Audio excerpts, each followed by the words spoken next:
Hi, I'm Mike Cohn from Mountain Goat Software, and this is the second in a series of free training videos on estimating with story points. This series is designed to help you improve how your team estimates their product backlog with story points. When teams estimate well, they can estimate quickly and accurately. And when teams estimate well, the organization can comfortably base decisions on those estimates. In video 1, we looked at some specific techniques you can use to help your team understand that story points should not be linked to units of time. You remember that I included the questions you can ask to reinforce the relative nature of story points. In this video, we're going to look at another challenge in estimating with story points. What to do when a team gets hung up trying to create perfect estimates. Perfect estimates may sound like a good idea until you realize that 1, perfect estimates don't exist, and 2, the pursuit of perfect estimates does a team more harm than good. That's why in this video, I'm going to show you how to overcome the feeling that estimates need to be perfect. And I'll not only tell you how to explain this to your team, I'll show you a specific conversation you can have with stakeholders to bring everyone together in their understanding of what an estimate should be. But first, let's look at a couple of examples where the pursuit of perfect estimates caused real problems. When I met Catherine, she was a senior vice president of a company with over $6 billion in revenue. She and her teams were responsible for a little more than half of that. The company had grown mostly by having very little competition over a few decades. But lately, technology had enabled a lot of small companies to enter their space. The company was struggling to hold on to market share. As the company tried to protect itself against these new competitive threats, there was a real sense of urgency. As senior vice president, Catherine bore the responsibility to deliver results and to deliver them on time. When I visited, you could feel the tension just walking down the hallways. One way Catherine tried to meet company-wide expectations was to hold team members to every estimate they gave. When teams provided estimates, Catherine took them as guarantees, working those estimates into her plans and the reports she shared with other stakeholders. If the team took longer to do the work than they had estimated, the team got in trouble. Very predictably, this led to teams padding their estimates so that they could be certain they could complete the work in the time promised. But in turn, this caused stakeholders to reject some of the proposed work because the estimates were too high. Had stakeholders been given more accurate estimates without padding, some of this work would have been prioritized into the product. Another problem was that even with the padding, some estimates weren't big enough. Why? Because the teams knew the estimates were too high, and so they felt like they had plenty of time to complete the work. They then let that time slip away and finished a day or two late anyway. It's called student syndrome. Remember that 10-page paper you had to turn in at the end of the semester for some university class? A full semester was more than enough time to write that paper, and we all knew it. So most of us waited until a few days before it was due to even start. And that meant some of us missed the deadline. The same syndrome happens with software teams when they pad estimates. They wait too long, and then they fail to finish. The last problem was that the padded estimates in Catherine's organization exacerbated the lack of trust between managers and teams. These problems all happened because there was a miscommunication about the meaning of an estimate. Catherine expected estimates to be perfect, and when they weren't, the team suffered. But sometimes the problem of perfect estimates comes from the team and not the executive level. For example, I worked with Farzad.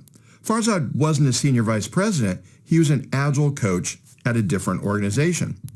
When I visited his organization, he told me he had 2 problems related to estimating. Some teams he coached were unwilling to estimate at all. Their attitude was that estimating was wasteful. Besides, how could they know how long something would take until they'd started working on it. Other teams Farzad coached were willing to estimate, but when they estimated, they discussed each item to a tedious level of detail. They would routinely spend 15 minutes trying to decide whether an item should be estimated as 1 point or 2. Any uncertainties and open issues about a backlog item needed to be answered before that team was willing to give an estimate. Both sets of Farzad's teams felt that estimates needed to be perfect to be useful. Some of his teams responded to the need to be perfect by refusing to estimate. If we're going to get it wrong, why bother, they reasoned. The other teams responded by putting a huge, wasteful amount of effort into their estimating.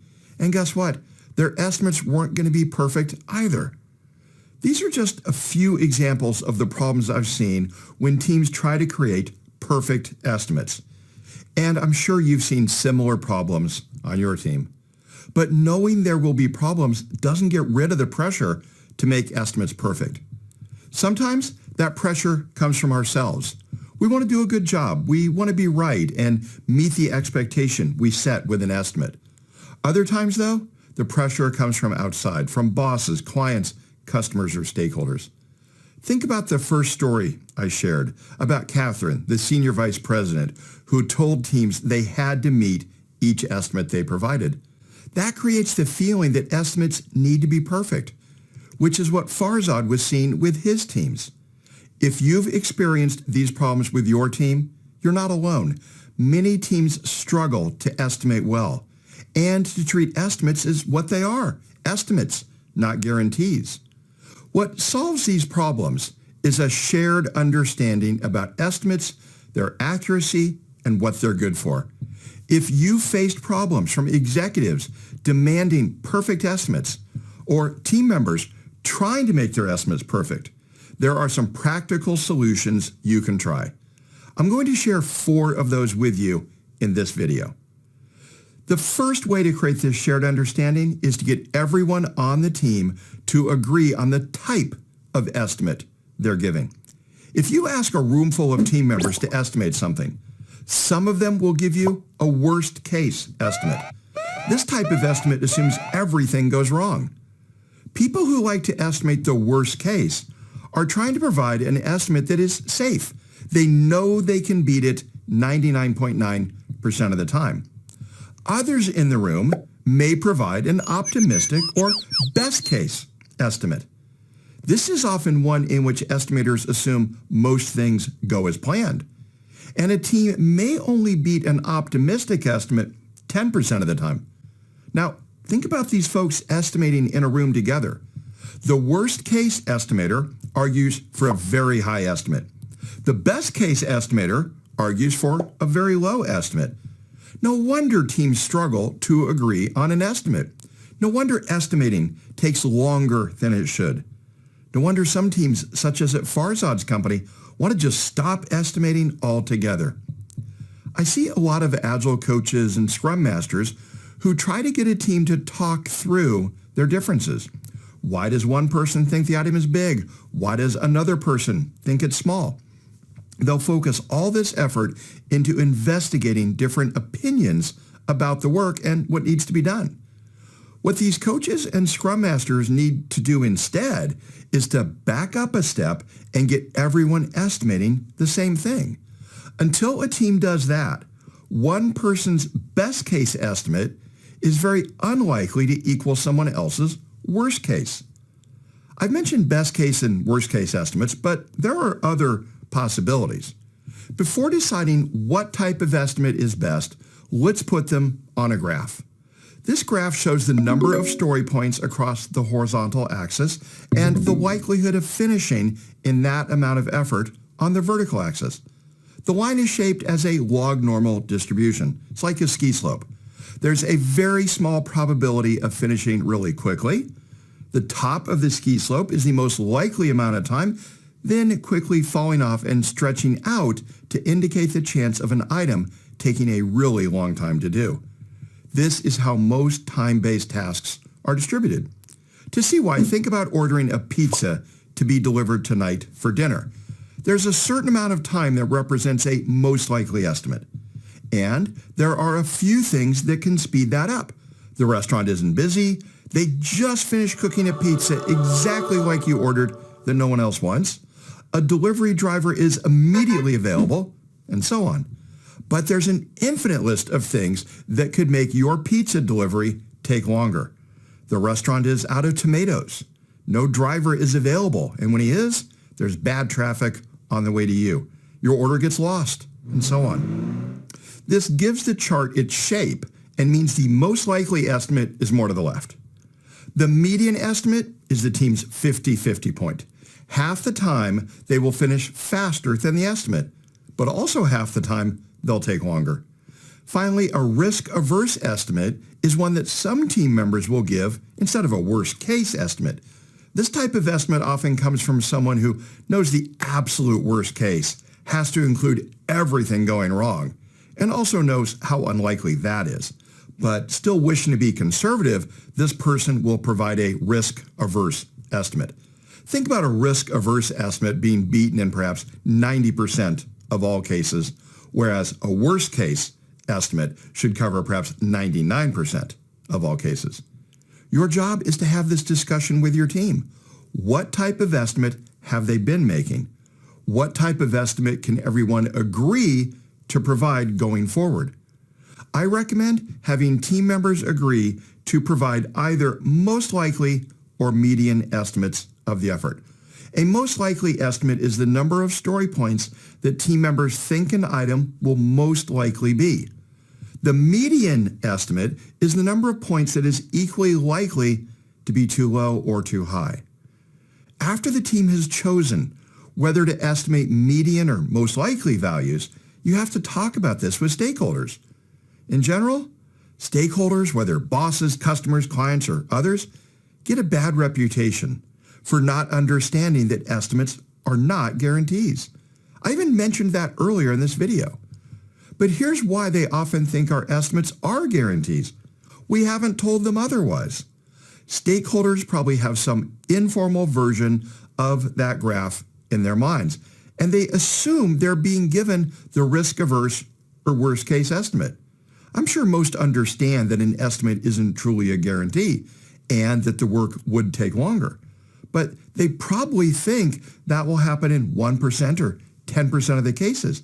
They don't expect it to take longer in 50% of the cases, as it will with a median estimate, or even more with a most likely estimate. Until you have this conversation with stakeholders, you have to expect that they'll consider estimates to be guarantees. I like to introduce the topic to stakeholders by asking them to estimate how long it will take to drive home. Specifically, I ask for a median estimate. I want an estimate that will be too low half the time and too high half the time. Let's say you ask this of your manager and the manager says 30 minutes. Then ask the manager for an estimate they are 100% confident they can beat every time. This means if they drive home 1,000 nights, every drive would take less than this estimate. If they're good at estimating, they'll give you a number that is multiple times the median estimate. If the median is 30 minutes and they say they can guarantee they'll be home in 45 minutes, that almost certainly is not a sufficient increase. Try to point that out by asking them to consider anything that could delay their drive home. That could be a road closure, an earthquake, a fire, a tornado, followed by a volcanic eruption, whatever. The specific answer they provide is not crucial to the discussion, but ideally they'll give you something like 90 minutes if the median estimate was 30 minutes. After your boss shares those two estimates with you, draw a graph like the one I've drawn. Put their 50-50 estimate at the median point and their high estimate somewhere far to the right. Then explain the type of estimate your team will be providing and why your team chose that type. Remember, this should be the median or the most likely. Make the point that median estimates, like the boss's estimate of their drive home, are meant to be low 50% of the time and high 50% of the time. Most stakeholders, bosses, clients, customers understand this. They probably haven't thought about it this way before, but neither have most team members. which is why I suggested having this conversation first with your team. After getting agreement from team members to produce either median or most likely estimates, and having informed your stakeholders about what that means, it's time to take the second step in helping your team avoid getting hung up on creating perfect estimates. And that is to communicate that estimates are not guarantees, and to make sure your bosses, clients, customers, and other stakeholders understand this. If you followed suggestion 1, you've primed stakeholders to understand this by drawing a version of the chart I've presented and by showing how a worst-case estimate should usually be much higher than a median or most likely estimate. Even if your stakeholders understand that your team's estimates will be low about half the time, they may still ask you for a guarantee or at least some greater level of certainty. You do that by adding a margin of safety to what's important. To illustrate, imagine you are developing a product with 10 features. Do you care if 5 of them take longer to develop than expected and 5 of them take less time than expected? Not really. For that product, what you care about is when the full product will be available. It should be the same with the estimates your team provides. No one should care if some items take longer to implement as long as they don't affect the overall planned release date. To achieve that, you should add a margin of safety to a plan that you create from a set of estimates. Don't simply sum up 10 estimates and tell stakeholders that's the delivery date. Instead, sum the estimates, then add a margin of safety and communicate that as the plan. This leads to a third thing you can do to help a team that is getting hung up trying to create perfect estimates. Get estimates right on average. Team members often obsess over estimating each item perfectly because they think that's the only way to be right. It's much easier and faster to instead be right on average. This requires 2 things. First, estimate a large number of small things. This is necessary so that errors average out. You can't have a product backlog of 8 items and expect errors to average out. With that few items, it would be too possible for all of them to be over or underestimated. Most agile teams are good at creating large backlogs and will have plenty of items to estimate. Second, you need an estimating approach that encourages the team to estimate low or high with equal probability.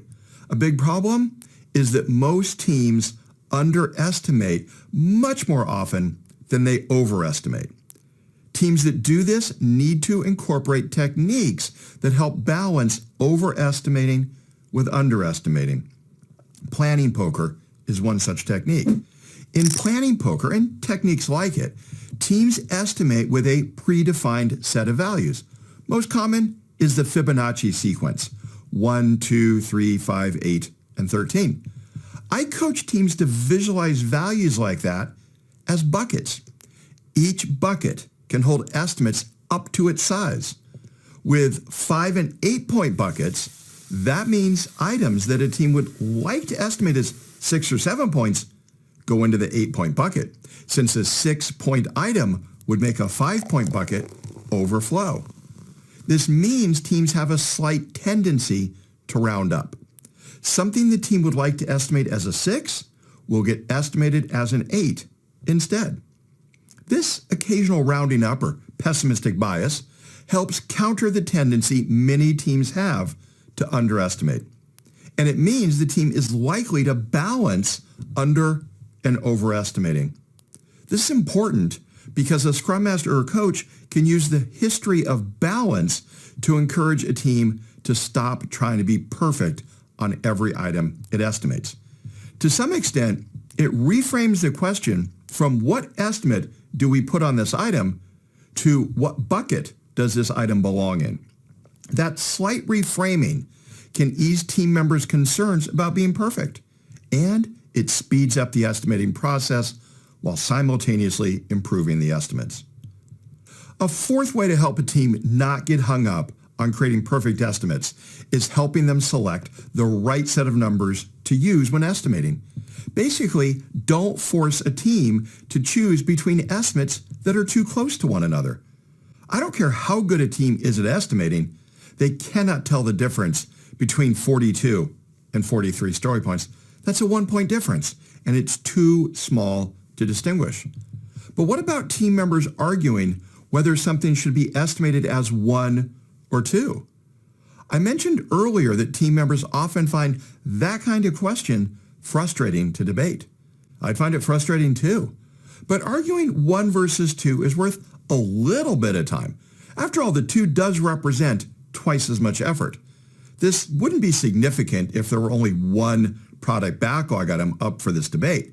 But product backlogs are big, and there won't usually be only one item that can be either 1 point or 2. So arguing 1 versus 2 is worth a little time. Not much, but a little. If you're the team's scrum master or coach, let some debate happen, but don't let it go on too long. This is where having a process that leads a team to over or underestimate with equal likelihood is helpful. After a bit of discussion, trust that the process you've put in place will lead to a roughly equal chance of over or underestimating. To further help, make sure your team is using a set of numbers that are far enough apart to matter. Here's how. Think about the percentage difference between numbers rather than the actual numeric difference. 1 and 2 is a 100% difference. 42 and 43 is just over a 2% difference. This is why the Fibonacci sequence got popular for estimating. For numbers above 3, each is roughly 2/3 larger than the previous. Many teams feel that's a big enough difference to be discernible. Other teams use a sequence like 1, 2, 4, 8, and 16, simply doubling each item for a 100% difference between values. These 4 techniques work really well to reset the expectations of estimates and how they're going to be used. I've seen significant improvements with teams' estimates just by having these conversations. It works by uncovering hidden assumptions and encouraging communication that can really help align the understanding of estimates, both for people who want the estimates and those responsible for creating them. By this point in this training, you have some tools to help explain story points to your team and to overcome the expectation of perfect estimates. In the next video, I'm going to deal with one of the biggest estimating challenges of all, the fact that you're dealing with people. A lot of advice on estimating and story points works well in theory, but fails to address the reality that your team is likely made up of a variety of individuals. They'll be diverse not only in skills and experience, but also in attitudes and the baggage or assumptions they may carry when estimating. Now, I want to hear from you though. Which of these approaches do you think will most help you avoid the pursuit of perfect estimates? Let me know in the comments, and I'll see you in the next video.